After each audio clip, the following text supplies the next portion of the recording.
আসলে মেয়েদের নিজের সময় বলতে কিছুই হয় না, কারণ মেয়েদের দিনের অর্ধেকটা সময়ই শেষ হয়ে যায় কাজ করতে করতে। তো বন্ধুরা, আমি লামিয়া ব্লগ চ্যানেল থেকে লামিয়া বলছি। তোমরা সবাই কেমন আছো? আশা করি ভালোই আছো। আমিও ভালো আছি, তোমাদের দোয়ায় আমার পরিবারকে নিয়ে। তো তোমাদের সবাইকে আমন্ত্রণ রইলো আমার পরিবারের আমার ভিডিওগুলি দেখার জন্য। তো আজকে আমি রান্নাবান্নার পাশাপাশি আমার সংসারের কাজগুলো আমি কিভাবে করি ফাঁকে ফাঁকে, তো সেটাই আমি তোমাদের মাঝে একটু শেয়ার করলাম। তো যদিও সব কিছু শেয়ার করতে পারবো না, তো যেতটুকুই পারি সেটুকুই আমি শেয়ার করব। তো বন্ধুরা, দেখতেই পারতেছো যে একটা আম, তারপরে ডাল। তো আগেই বলে রাখি যে একটা আম কিসের জন্য। তো আমার ননদ আমার পাশাপাশি থাকে, ওর তার বাসায় আমার হাজবেন্ড গিয়েছিল, তো সেই আমটা আর কি দিয়েছে। তো আমটা অনেক বড়ই আছে, দিয়েছে, তো সে নিয়ে আসলো আর কি। ওরকমের দেখা যাচ্ছে, কারণ আটার পলির ভিতরে ভরে দিয়েছে, যার কারণে ওরকমের দেখা যাচ্ছে। তো আমার বাবু এখন ঘুমাইতেছে, যার কারণে আমি খুবই ঠান্ডা মাথায় ভিডিও করতেছি। তো এই বাজারগুলো রাত্রে এনেছিল ওর বাবাই, এরকমেরই ছিল বাবুর জন্য। আমি আর কি রাত্রে এটা গুছিয়ে রাখতে পারিনি, তো তাই এখন আমি এটা গুছাবো। তো আজকাল রুমে একটু হালকা পাতলা কাজ করব। বাড়িতে ছিলাম দীর্ঘদিন পরে আসছি ঢাকায়। আসার পরেই অসুস্থ হয়ে পড়েছি। প্রথমে বাবুর আব্বু অসুস্থ ছিল, তারপরে আমি অসুস্থ ছিলাম। আমরা দুজন সুস্থ হতে না হতেই আবার ছেলেটা অসুস্থ হয়ে পড়ছিল। তো আমার অসুস্থতা যতটা না কষ্ট হয়, তার থেকে বেশি কষ্ট হয় আমার যদি ছেলে অসুস্থ হয়। তখন অনেক কান্নাকাটি করে, তাই আর কি কোনো কিছু করার সুযোগ হয়ে ওঠে না। তো আমি যদি অসুস্থ থাকি তাহলেও আর কি কিছু কাজ করা যায়, কিন্তু ও থাকলে আর হয় না। ও কান্নাকাটি করে, ওকে নিয়েই সব কাজকাম করতে হয়। তো সোনো আনছে, আমি প্রাণলাভী সোনো আর দেই না, কিন্তু বাবুর আব্বু মাঝে মাঝে নিয়ে আসে। সে যদি আনে তাহলে আমাকে এটাই দিতে হয়, আর আমি যদি আনি তখন আমি যেটা দিই সেটাই আনি। তো সেমাই, বাবুর জন্য সেমাই এনেছি। আসলে মাঝে মাঝে ওকে সেমাই রান্না করে খাওয়াই, যার কারণে সেমাইটা আনা হয়। তো বন্ধুরা, এই শোকেসটার ভিডিও আমি এর আগে দিয়েছিলাম, বলেছিলাম আমার রুমের নতুন সদস্য। তো এটা আমি নতুন কিনেছি, যা তাই তো এটা তখন আর কি দেখানো হয়নি কাপড় চোপড় আর কীভাবে গুছিয়েছি। তো শোকেসের ভিতরে প্রথমত যেটা রাখে সেটা হলো বেশিরভাগ কাচের জিনিস। তো আমি একটু আমার শোকেসটা অন্য রকমেরই সাজিয়েছি, কারণ আমার কাছের জিনিস বলতে কিছুই নেই রুমে।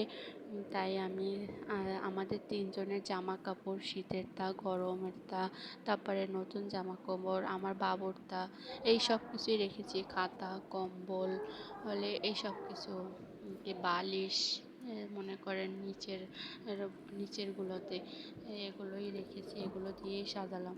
তো বন্ধুরা, অবশ্যই কমেন্ট করে জানাবেন যে আমার শোকেসটা আর কি কেমন হয়েছে।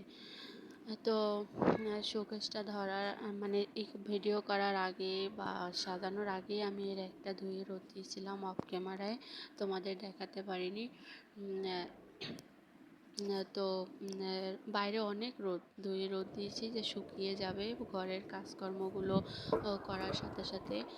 সেটাই হয়েছে, দেখুন আমি ধুয়ে রোদ দিয়েছি, পানিগুলো অনেকটাই ঝরে গেছে। তো যেটুকু হালকা পাতলা আছে তা আমি একটা একটা করে মুছে একটা একটা করে আমি লাগিয়ে নিব।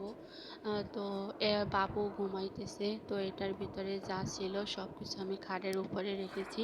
আমার বাবু ঘুমায় তার পাশে।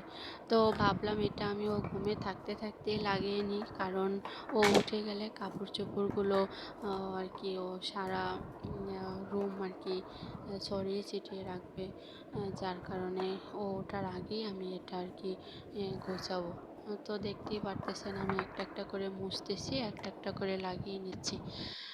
তো আমার লাগানো শেষ। তো এবার আমি জামা কাপড়গুলো গোছাবো। তো আবার রান্নাও করতে হবে, মাথায় সেই টেনশনও আছে। আবার বাবু ঘুমাতে আছে।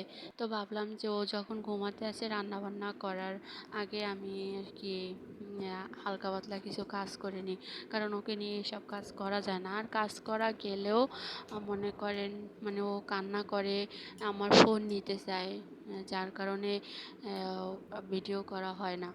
আর বাবু কান্না করলে আমার ননদ মাঝে মাঝে এসে দেখে যায়।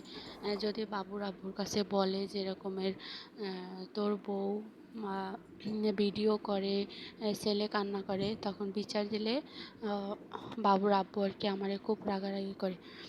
আসলে তারা কেউই চায় না যে আমি নিজে কিছু করি, যা তাদের উপরে সবসময় নির্ভর হয়ে থাকি।